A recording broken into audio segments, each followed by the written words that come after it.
ambao umeupata kama Simba, lakini unaweza ukatuambia kidogo ulikuwa ni msimu wa namna gani tofauti na misimu iliyopita? Cha kwanza tunamshukuru Mwenyezi Mungu mpaka kufikia siku ya leo, wana Simba wote wanafurahia kwa hichi ambacho tumekifanya msimu mzima, lakini pia haukuwa msimu rahisi kwetu sisi, ulikuwa ni msimu mgumu kama unavyoona. Kila timu inapokuja kucheza na Simba inakuja imejipanga, kwa maana ya kwamba wanajua Simba ni timu kubwa, lakini pia wao wanahitaji kupata kile ambacho sisi tulikuwa tumekifanya msimu mzima. Kama kiongozi wa timu ambao umeiongoza timu hii mpaka hapa, pengine ni vitu gani ambavyo umeviona msimu huu ukaviona ni tofauti na misimu kadhaa iliyopita kwa upande wa timu yako?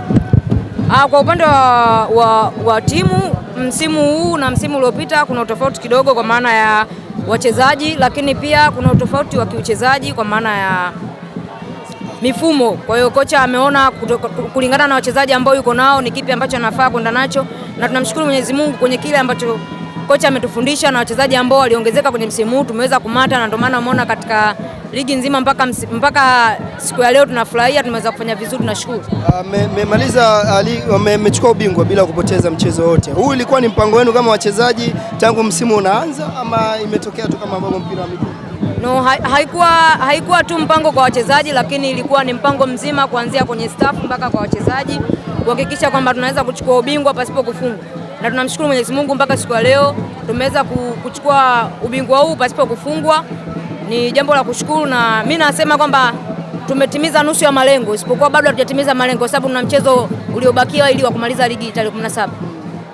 Yeah. Ni changamoto zipi ambazo umezipata katika hizi mechi ambazo umeweza kuzifanya mpaka sasa hivi, ambapo ikiwa nje uwanja huu ukipata fursa ya kukaa na mlezi au kocha wa kwenu unaweza kumshauri ili kufanyikisha mechi zijazo?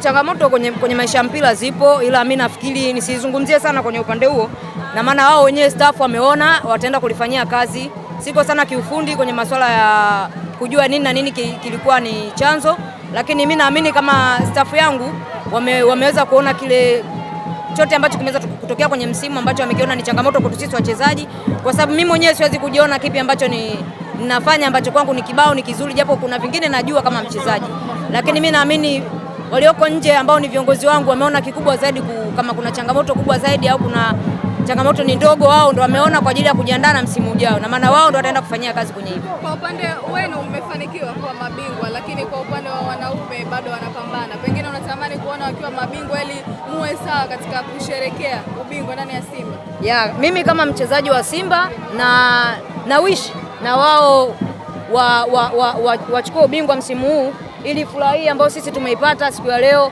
ije kuwa furaha kubwa, kwa sababu wao watakapochukua na wao furaha ambayo tumeifanya leo itakuwa ni ndogo, kwa sababu sisi wote ni Simba. Haimaanishi Simba Queens, haimaanishi Simba Boys. Sisi wote ni Simba, kwa hiyo sisi wote tunawaombea wao kaka zetu wafanye vizuri, na tunazidi kuombea kila siku, kila mchezo wasipoteze, ili waweze kufanya vizuri, waweze kuchukua ubingwa, na naamini Mwenyezi Mungu akijalia heri uzima inawezekana. Asante. Asanteni sana.